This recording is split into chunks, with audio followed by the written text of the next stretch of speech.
Salawat dan salam semoga tercurahkan kepada junjungan kita Nabi besar Muhammad sallallahu alaihi wasallam beserta keluarga, sahabat dan pengikut setia beliau sampai akhir zaman. Mudah-mudahan kita semua kelak akan mendapatkan syafaat dari Rasul sallallahu alaihi wasallam pada hari kiamat nanti. Amin ya rabbal alamin. Hadirin yang dirahmati oleh Allah, melanjutkan pembacaan kitab Adabul Islam fi Nizamil Usra, masih membahas bab tentang bakti kepada orang tua dan durhaka kepada mereka. Pada pertemuan sebelumnya kita telah membaca beberapa riwayat yang menerangkan tentang keutamaan bakti kepada orang tua, dan pada hari ini insya-Allah kita akan membaca riwayat-riwayat yang berisi tentang ancaman keras terhadap orang-orang yang durhaka kepada orang tuanya. Kata Sayyid Muhammad Alawi Al-Maliki, wa qad waradat atharun kathiratun fi zajri 'anil uquq. Telah terdapat banyak sekali riwayat yang mengecam perbuatan durhaka kepada orang tua.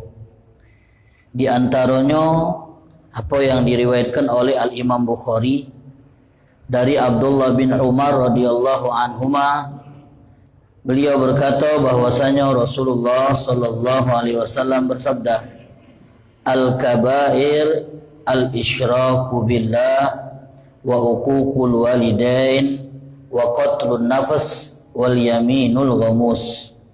Dosa-dosa besar itu, kata Nabi sallallahu alaihi wasallam, yang pertama, level paling tinggi dari dosa besar adalah menyekutukan Allah. Kemudian di bawahnya ada uququl walidain, durhaka sama orang tua. Jadi durhaka sama orang tua itu ada di level nombor 2 dari tingkatan dosa-dosa besar. Bahkan dia ada di atas qatlun nafs, dosa membunuh. Padahal dosa membunuh itu besar nian, ancamannya keras nian. Allah Ta'ala berfirman dalam Al-Quran, wa may yaqtul mu'minan muta'amidan fajaza'uhu jahannam khalidan fiha wa ghadiballahu alaih wa la'anah. Barang siapa yang membunuh seorang yang beriman dengan sengaja, maka balasannya adalah neraka jahanam. Khalidan, kekal. Kata ulama, kekal di sini maksudnya lama dia akan berada di neraka jahanam. Wa ghadiballahu alaih, Allah marah sama dia. Wa la'anahu, Allah laknat dia. Ini balasan bagi orang yang membunuh satu jiwa yang tidak boleh dibunuh. Tapi ternyata dosa ini masih ada di bawah dosa durhaka sama orang tua. Sebab tingkatannya yang pertama al-isyrak, menyekutukan Allah. Kedua, durhaka sama orang tua. Ketiga, membunuh jiwa yang tak berdosa. Baru yang keempat, al-yaminul ghamus, orang-orang yang kalau bersumpah tapi isi sumpahnya itu sumpah palsu. Kalau dia bersumpah tapi dia melanggar sumpahnya, disumpah di percobaan tapi dia langgar sumpahnya. Yaminul ghamus, ghamus itu artinya dicelup. Kenapa disebut yamin ghamus? Karena orang yang bersumpah akan dicelup di neraka. Nasallahu salama wal afiyah. Hadirin yang dirahmati oleh Allah, dalam riwayat lain disebutkan dari Abdullah bin Umar bin Amr radhiyallahu anhuma, Rasulullah sallallahu alaihi wasallam bersabda, minal kabair, termasuk dosa besar, syatmur rajuli walidayh, seorang mencela dan mencaci bapaknya atau kedua orang tuanya. Di antara dosa besar itu yaitu seorang yang mencela kedua orang tuanya. Sahabat-sahabat bertanya, ya Rasulullah, hal yashtumur rajulu walidayh, apakah ada seorang yang mencela kedua orang tuanya? Ada apa anak yang mencela kedua orang tuanya? Menurut sahabat, mereka tak pernah nemu ada orang yang nyaci bapa umatnya. Maka mereka bertanya, ada apa wahai Rasulullah? anak yang mencela bapak sama maknya? Nabi menjawab, ada. Yaitu ketika ada orang mencela bapak umat orang lain, akhirnya orang yang dicela bapak umatnya balas mencela bapak umat dia, berarti sama be dia mencela bapak umatnya. Ngatoi orang tua orang lain, akhirnya yang dikatai malas ngatoi orang tua kita. Itu sama be kita membuka celah untuk bapak umat kita dicela dan dicaci. Jadi seperti itu gambarannya. Tapi ma'asyiral hadirin yang dirahmati oleh Allah, zaman kita sekarang ada anak yang mencela bapak umatnya. Tidak dalam bentuk seperti yang Nabi sabdakan tadi. Karena saling balas caci orang tua, dianggap sama be ngatoi orang tua dewe. Tapi kalau sekarang ada anak yang memang ngatoi bapak umatnya. Bapak aku tu antana nian. Umat aku itu dak becus nian. Bapak umatnya dewe dikatoi. Walaupun kalau memang bapaknya dak becus, kati antanan, bukan hak dia untuk mencaci bapaknya. Bukan hak dia untuk ngatoi bapaknya dan menjelek-jelekkan bapaknya di depan orang lain. Hadirin, kalau kita ngatoi wong yang memang sifat yang kita sebutkan adonian di wong itu berdosa. Apalagi kalau yang kita kata itu untuk dewek. Untuk aku tu pelit. Sagunian kalau nak urusan dengan duit tu. Memang pelit untuknya ni. Tapi bukan hak dia nak ngomongkan itu depan orang lain. Bukan hak dia untuk ngomong itu depan orang lain. Bapak aku itu temperamen. Marah tu lah gawe dia. Bukan hak dia ngomongkan sifat bapaknya itu di depan orang lain. Bapak aku tu tak sayang sama aku. Tak pernah dia nunjukkan kasih sayang tu kepada kami. Haram. Kita aib wong wajib kita tutupi. Apalagi aib keluarga. Aib orang tua. Kalau dulu wong tu ngatoi wong tuanya hanya karena saling balas katoan, tapi kalau sekarang ada nian anak yang ngatoi wong tuanya. Nanti kita ada hadis yang menjelaskan tentang hal tersebut. Hadirin yang dirahmati oleh Allah Subhanahu wa taala, Al-Imam Baihaqi meriwayatkan dari Abdullah bin Abbas radhiyallahu anhuma, qala Rasulullah sallallahu alaihi wasallam, man asbaha muti'an lillahi fi walidain asbaha lahu baban mabtuhan minal jannah. Barang siapa yang mentaati Allah dengan berbakti kepada orang tua, kita taat sama orang tua, berarti kita taat sama Allah. Karena Allah lah yang mewajibkan kita bakti sama mereka. Siapa yang taat kepada Allah melalui kedua orang tuanya dengan cara dia bakti kepada mereka, maka Allah akan bukakan bagi dia dua pintu menuju surga. Allah bukakan bagi dia dua pintu menuju surga. Wa in kana wahidan, kalau yang dia taati tinggal sikok, abahnya meninggal, tinggal ibu, tapi dia bakti sama ibu, berarti sikok pintu surga yang masih terbuka.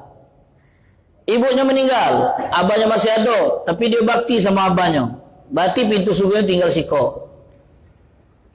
Kalau dua-duanya meninggal, berarti habis pintu surganya. Kalau bapaknya bini 4, 5 berarti pintu surga. Idah itu. Orang tua kandung maksudnya kan. Wah. 2 pintu surga terbuka. Nak kita jaga nian.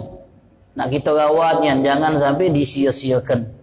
Sebaliknya kata Rasulullah, man asbaha asian lillahi fi walidayh, barang siapa yang durhaka sama Allah dengan durhaka sama orang tua, maka akan dibuka bagi dia 2 pintu menuju neraka. Assalamualaikum warahmatullahi. Kalau orang tuanya tinggal sikok, berarti masih sikok pintu neraka yang terbuka buat dia. Qala rajulun, ada seorang laki-laki bertanya kepada Rasul sallallahu alaihi wasallam, ya Rasulullah, wa in zalamahu, cak mana kalau kedua orang tuanya zalim sama si anak, maka anak balas perbuatan zalim mereka. Apa jawab Nabi? wa in zalamahu wa in zalamahu wa in zalamahu. Walaupun wong tuanya zalim kepada anaknya, walaupun wong tuanya zalim kepada anaknya, walaupun wong tuanya zalim kepada anaknya, itu bukan berarti anaknya boleh zalim juga kepada wong tuanya. Urusan wong tua zalim kepada anak itu tanggungjawab dia di hadapan Allah. Tetap kewajiban anak itu buat baik sama wong tua. Walaupun wong tuanya pas anak ni masih kecil pisah, bapak kahwin lagi, ibu kahwin lagi, anak dirawat nenek, dibesarkan nenek, tak pernah ngasuh kasih sayang ibunya sama sekali, tak pernah nyium tangan bapaknya sama sekali, karena bapak maknya ini pisah. Jadi anak ini dirawat nenek, dan itu membuat si anak ini merasa bahwasanya wong tuanya itu wong tua yang tidak bertanggungjawab. Suatu saat ketika wong tuanya butuh dengan dia, saat dia sudah dewasa dan mandiri, dia jadikan itu momen untuk balas dendam kalau bahasa kasarnya, atau membalas apa yang pernah dibuat wong tuanya. Lemak kamu, tak pernah mesakkan aku, tiba-tiba sekarang minta bantuan aku. Lemak nian kamu. Dulu tak pernah merawat aku, dan aku tak pernah ngasuhkan kasih sayang kamu. Sekarang kamu minta aku sayang sama kamu. Dijadikan itu momen untuk membalas perbuatan itu. Tak boleh. Walaupun wong tuanya jahat, walaupun wong tuanya jahat. Tapi di sisi lain, ini termasuk balasan yang setimpal atas apa yang mereka buat kepada anaknya. Kita katakan kedua-duanya salah. Wong tua mentelantarkan anak, anak yang tak peduli wong tua. Ini balasan setimpal. Jaza min jinsil amal. Balasan sesuai dengan jenis amal. Tapi kedua-duanya berdosa. Wong tua melantarkan anak berdosa, anak melantarkan wong tua di masa tua juga berdosa. Kalau anak ini besar hati dan mau mentaati Allah melalui wong tuanya, dia akan lupakan luka masa lalunya. Dia akan lupakan apa yang dibuat wong tuanya pada dia di waktu dia masih kecil dan tak bisa apa-apa. Dan dia rawat wong tuanya dengan kasih sayang. Karena dia tetap yakin wong tua ini pintu surga dia. Tapi di mana kita nak nemukan wong yang sifatnya seperti ini? Hadirin yang dirahmati oleh Allah Subhanahu Wa Taala. Jadi ketika Nabi ditanya, walaupun wong tuanya zalim ya Rasulullah, tetap anak tak boleh buat zalim sama wong tua dan durhaka. Wa in zalamahu wa in zalamahu wa in zalamahu. Kemudian ma'asyiral hadirin, dalam riwayat lain oleh Al-Imam Baihaqi dari Abi Bakar radhiyallahu anhu, Rasulullah sallallahu alaihi wasallam bersabda, kullu dzunubi yaghfirullahu minha ma syaa illa uququl walidain. Fa innahu yu'ajjilu li sahibihi fil haya qabla al-mamat. Semua dosa yang kita buat, Allah akhirkan balasannya di hari kiamat. Kalau kita taubat, maka hukumannya ikut dihapus. Semua dosa Allah Subhanahu wa taala ampuni dosa yang kita buat, yang dia inginkan, kecuali durhaka sama orang tua. Ada orang, mohon maaf, berjudi, minta ampun, taubat, Allah terima taubatnya, Allah dah hukum dia di akhirat. Ada orang berzina, masalah salamah wal afiyah, taubat, serius dia taubat, Allah terima taubatnya, Allah dah hukum lagi dia di akhirat. Di dunia dia selamat, di akhirat dia selamat. Dan silakan kita bayangkan dosa-dosa yang lain yang dibuat oleh orang, kemudian dia taubat, lalu kalau Allah mau Allah ampuni, dan Allah dah hukum lagi, kecuali durhaka. Kecuali durhaka. Fa innahu yu'ajjilu li sahibihi fil haya. Karena Allah akan segerakan hukumannya di dunia sebelum di akhirat. Wong yang durhaka pasti akan dapat hukuman setimpal di dunia sebelum di akhirat, pasti. Karena Nabi yang ngomong, Apa yang pernah kita buat sama orang tua, siap-siap akan dibuat juga sama kita. Al-birru wal uququ dainun wa wafa. Bakti dan durhaka itu ibarat utang yang harus dilunasi. Kita baik sama orang tua, anak kita baik sama kita. Kita jahat sama orang tua, maka anak kita jahat sama kita. Diceritakan ada seorang pemuda datang ke pasar. Dan tiba-tiba dia narik seorang laki-laki tua yang ada di pasar, ditarik, diseret, kemudian dipukul. Orang yang ada di pasar menyaksikan kejadian itu marah. Kenapa pemuda ini menganiaya orang tua? Ditarik orang tua tadi, dipukul. Orang yang di pasar tadi marah, ditarik, diseret pemuda tadi, dimasak oleh mereka. Lalu orang tua ini yang dipukul oleh pemuda ini berteriak, berhenti, berhenti, biarkan dia, biarkan dia. Lalu orang yang di pasar pun meninggalkan pemuda ini dan bertanya kepada kakek itu, kenapa kau nyuruh kami berhenti? Bukankah dia menzalimu karena memukulmu dan menyeret engkau? Dijawab oleh kakek ini, iya, biarlah. Karena di balik apa yang aku alami ini ada cerita panjang. 21 tahun yang lalu katanya. Ingat dia masih 21 tahun yang lalu aku melakukan hal yang sama kepada kakek dia ni. 21 tahun yang lalu aku melakukan hal yang sama kepada kakek dia ni. Aku tarik bapa aku, kupukul dia, dan sekarang aku mendapatkan balasan yang setimpal. Allah tidak lupa. Walaupun kita lupa apa yang pernah kita buat. Kita pernah buat nangis orang tua, lagi ada masanya kita dibuat nangis oleh anak-anak kita. Kita pernah buat kesel orang tua, lagi suatu saat kita dibuat kesel dan jengkelnya sama anak kita. Kita pernah buat kecewa orang tua kita, ada masanya kita akan dibuat kecewa. Tidak sekarang, tapi pasti. Kalau belum sekarang, pasti. Karena Nabi yang ngomong, fa innahu yu'ajjilu li sahibihi. Allah segerakan hukuman bagi orang yang durhaka di kehidupan dunianya sebelum Allah hukum di akhirat. Masyarul hadirin yang dirahmati oleh Allah. Dahulu orang-orang soleh, para salaf itu nganggap durhaka itu segala perbuatan yang bisa mengganggu dan menyakiti perasaan untuk mereka anggap durhaka. Baik dalam bentuk ucapan ataupun perilaku. Apapun yang ganggu orang tua, membuat mereka itu jadi tidak nyaman, itu dianggap durhaka oleh mereka para salaf. Bahkan ada orang yang terceplos ngomong suaranya lebih tinggi daripada suara orang tua, dia anggap diri dia sudah durhaka sama orang tuanya. Dan dia hukum diri dia.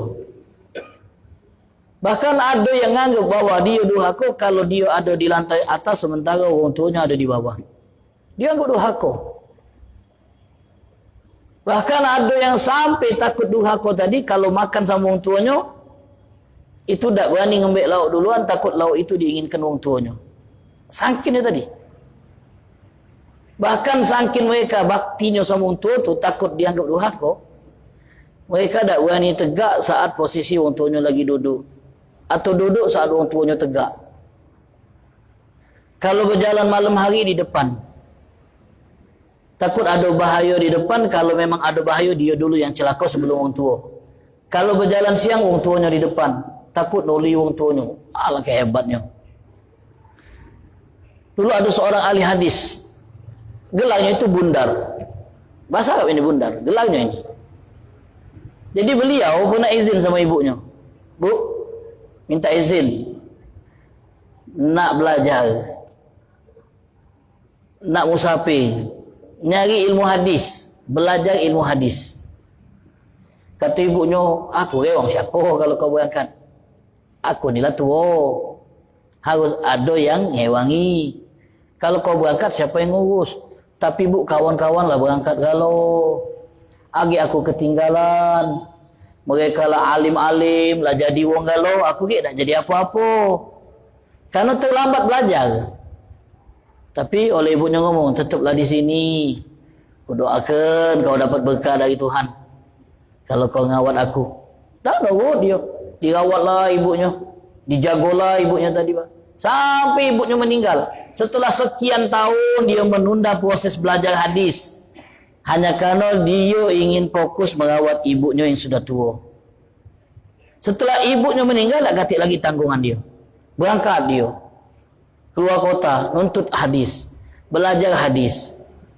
Tapi dia lah ketinggalan jauh dengan kawan-kawannya. Kalau kita bayangkan Bapak, sehari itu dapat sikok hadis. Berarti kalau kawannya lah 5 tahun, 10 tahun belajar, puluhan ribu hadis lah dihafal oleh teman-temannya. Ribuan hadis lah dihafal. Sementara dia ketinggalan jauh. Tapi Masya Allah, Allah pengen ngangkat derajat orang yang bakti. Dia datang, terlambat belajarnya, tapi Allah berkahi. Akhirnya dia menjadi tokoh yang paling dikenal dari sekian kawan-kawannya yang belajar duluan. Allah angkat nama dia. Nama dia lebih populer. Nama dia lebih terkenal daripada kawan-kawan yang mungkin jauh lebih pintar, lebih banyak hafalannya, tapi Allah angkat nama dia berkat bakti sama orang tua. Jadi kalau cinta anak sama orang tua itu hebat. Dulu ada seorang pernah izin nak berangkat sama ibunya, nak belajar. Bu, izin nak berangkat, pengen nimba ilmu, pengen belajar. Kalau bahasa kita mondok lah. Pengen belajar, pengen nimba ilmu. Diizinkan oleh ibunya. Pergilah nak, kejar cita-citamu, raih mimpimu.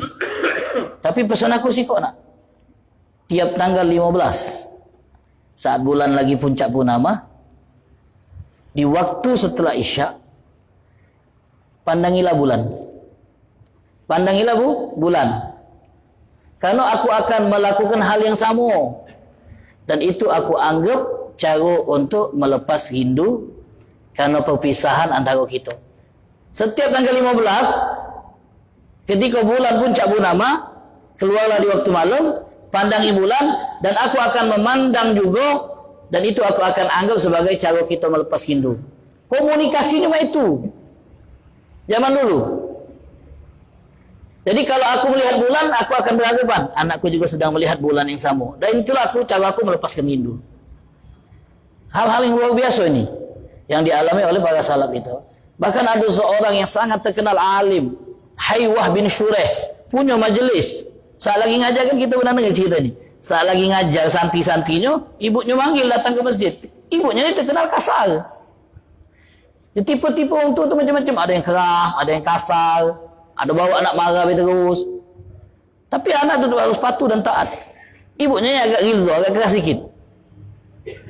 Jadi pas Haywah lagi ngajar di masjid, ibunya datang, "Hei, ayam jom makan." Suruh jom makan ayam. Lagi ngajar, depan santri, depan murid. Tinggal kenyo majelis.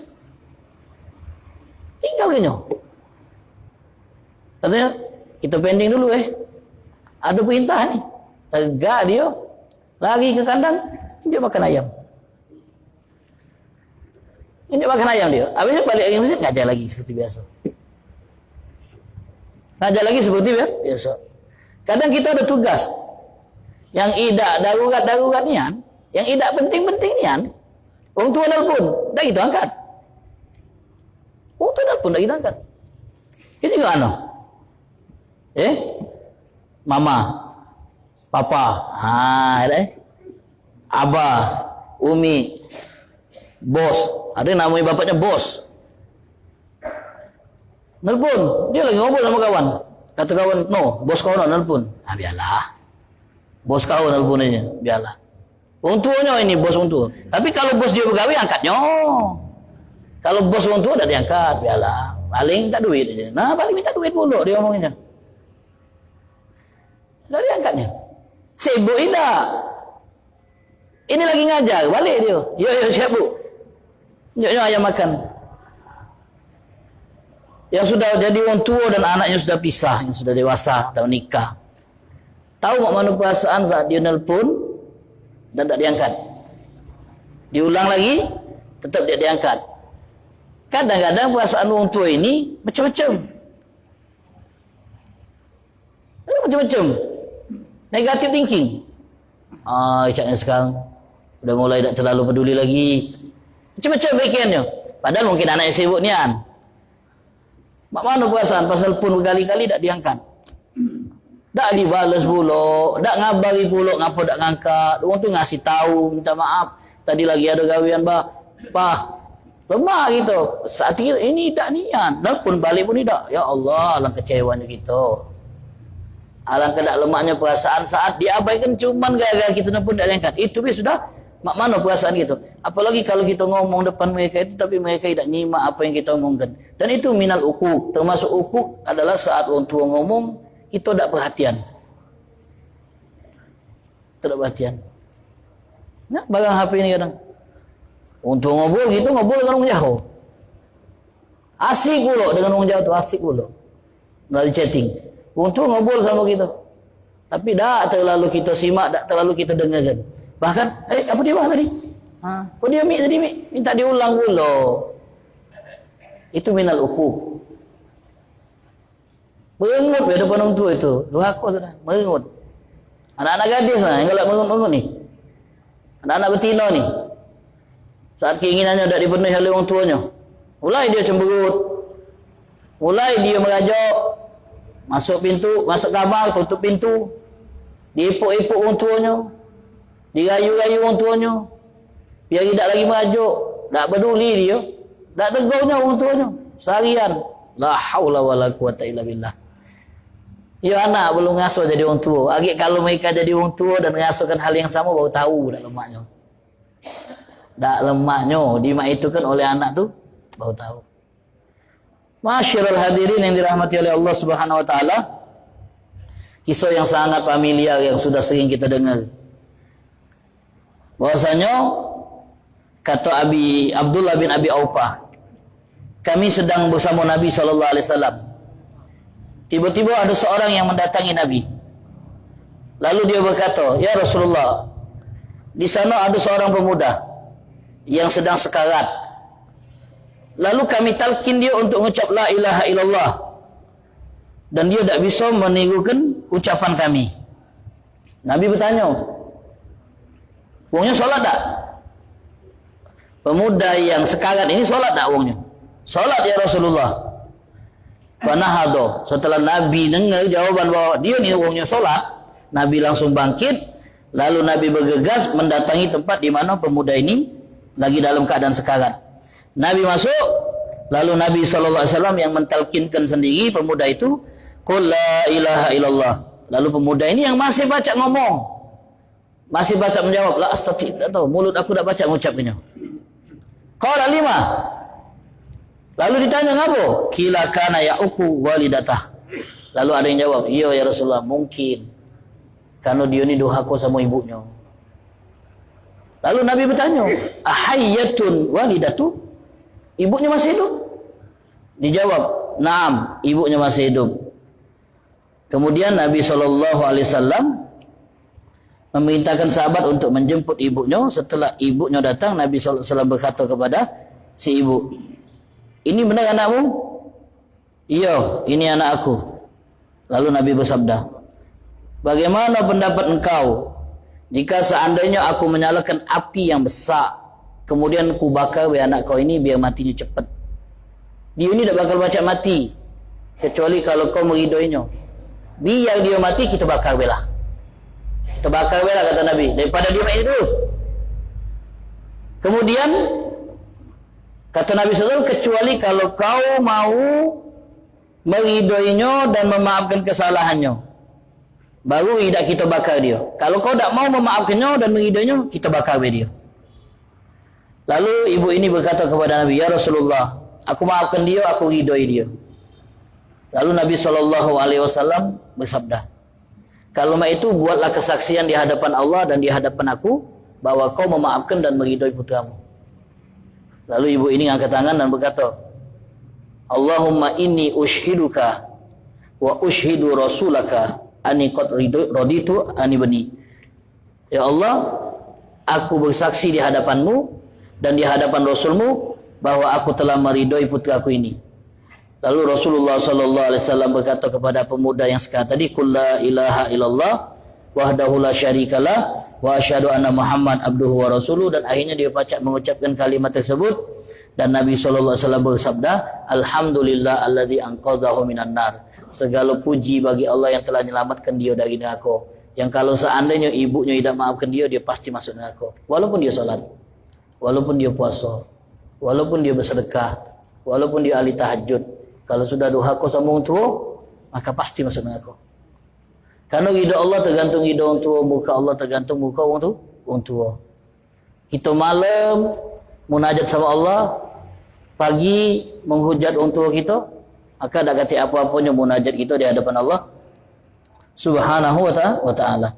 Nah, inilah ma'asyiral hadirin beberapa riwayat yang berbicara tentang balasan bagi wong yang durhaka kepada wong tuanya. Hadirin yang dirahmati oleh Allah Subhanahu wa taala. Di sini Abu Yamaliki juga mencatatkan, mungkin ini yang terakhir yang akan kita baca. Dari seorang yang bernama Abul Abbas Al-Asam. Dia menceritakan kisah ini di depan para ahli hadis, dan para ahli hadis ketika mendengar cerita ini tidak kata yang mengingkari. Tidak kata yang menganggap bahawasanya cerita ini cerita hak. Apa ceritanya? Jadi dia bercerita, ada seorang namanya Awam bin Haushab. Awam bin Haushab ini bercerita, suatu hari aku pernah berkunjung ke sebuah daerah. Jani bidzalikal hayy maqbarah. Di dekat daerah ini ada pemakaman umum. Aku berkunjung ke sebuah daerah, di daerah ini di samping itu ada pemakaman umum. Tak kala masuk waktu asal, tiba-tiba ada sikok kuburan di daerah pemakaman ini yang terbelah. Kemudian ada yang nampakkan kepala. Kepalanya kepala himar. Kemudian dia mengeluarkan suara dengkuran himar. Suara khas keledai. 3 kali. Kalau kita pernah dengar suara keledai, itulah kira-kira. Jadi dia mengeluarkan suara keledai 3 kali. Kemudian masuk lagi ke dalam kuburan tadi, tertutup lagi. Beliau bingung. Lalu ada seorang yang menceritakan kepada beliau apa yang menjadi sebab itu terjadi. Jadi kata orang itu bercerita kepada Awam bin Haushab, bahwasanya yang kau lihat tadi adalah seorang anak yang punya ibu yang sudah tua. Ibunya rajin ibadat, ibunya wanita solehah, tapi anaknya pecandu. Anaknya ini gemar minum minuman keras. Kalau sekarang narkoba. Jadi ibunya ini sering nasihati anaknya, nak, sampai kapan kau nak minum ini? Sampai kapan kau nak buat dosa ni? Taubatlah, berhentilah. Dengan kasih sayang ibunya ini nasihati. Tapi anaknya ini ngomong sama ibunya, ngoceh weh. Ngoceh weh kau ni. Ibunya segaknya, pacak ngoceh weh kau ni. Teruslah engkau meringkik seperti ringkikan himar. Jadi nasihat ibunya itu dianggap sebagai ringkikan himar, keledai. Setelah itu dia mati. Setelah dia mencaci ibunya dan menganggap ocehan ibunya tadi sebagai ringkikan himar, dia mati. Nah, sejak kejadian itu tiap asal, karena kejadian itu di waktu asal. Tiap asal kuburannya terbuka, palanya nongol, kemudian dia mengingkik 3 kali, lalu masuk lagi, tertutup lagi. Gara-gara apa? Berhaka sama orang tua, bantah orang tua, menghardik orang tua, nyelek-nyelekkan orang tua. Akhirnya Allah hukum dengan hukuman setimpal. Nah, ini balasan bagi orang-orang yang durhaka sama orang tuanya. Jadi mudah-mudahan Allah Ta'ala ampuni dosa-dosa kita, terutama yang terkait dengan orang tua kita.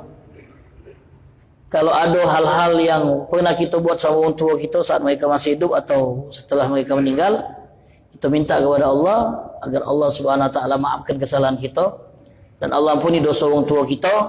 Allah rahmati mereka sebagaimana mereka merahmati kita saat kita masih kecil. Amin ya rabbal alamin. Wallahu ta'ala alam bissawab.